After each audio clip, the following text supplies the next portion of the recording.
TRS కు Congress party కవల పిల్లలు, అవినీతి పార్టీలు, కుటుంబ పార్టీలు. కాబట్టి మీ అందరిని కోరుతా ఉన్నాను, ఈరోజు ఈ రెండు పార్టీలను కూడా ఓడించాల్సినటువంటి అవసరం ఉంది. ఈరోజు కూడా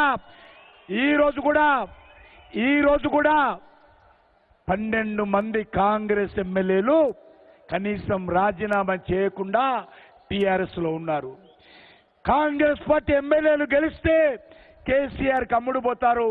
అమ్ముకునేటువంటి పార్టీ కాంగ్రెస్ పార్టీ, అమ్ముడు పోయేటువంటి పార్టీ కాంగ్రెస్ పార్టీ.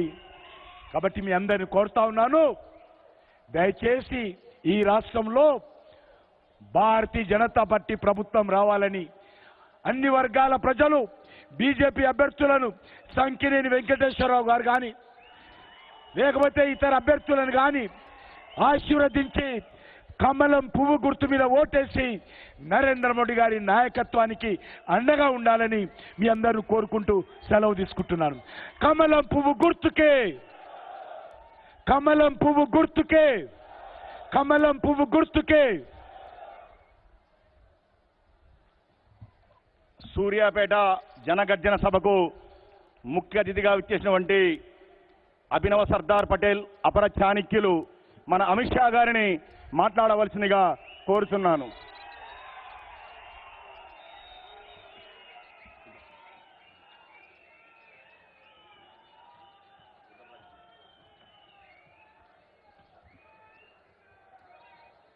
मेरे साथ बोलिए, भारत माता की। क्यों भाई, सूर्यापेट वालों की आवाज को क्या हो गया है? मोबाइल आओ तो कुछ रखने की। सरकार बदलनी है या नहीं बदलनी है?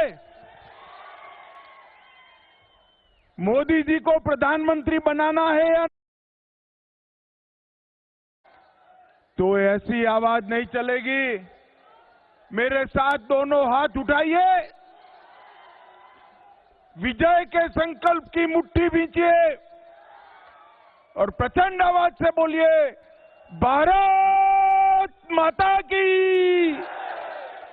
भारत माता की। मंच पर उपस्थित तेलंगाना भारतीय जनता पार्टी के अध्यक्ष और केंद्रीय मंत्री श्रीमान जी किशन रेड्डी जी, सूर्यापेट के हमारे लोकप्रिय प्रत्याशी संकिनेनी वेंकटेश्वर राव जी, तुंगतुर्ती से हमारे प्रत्याशी कादियाम रामचंद्रैया जी, भुवनागिरी श्री गुडुरु नारायण रेड्डी जी, नागार्जुन सागर से हमारी प्रत्याशी बहन निवेदिता रेड्डी जी।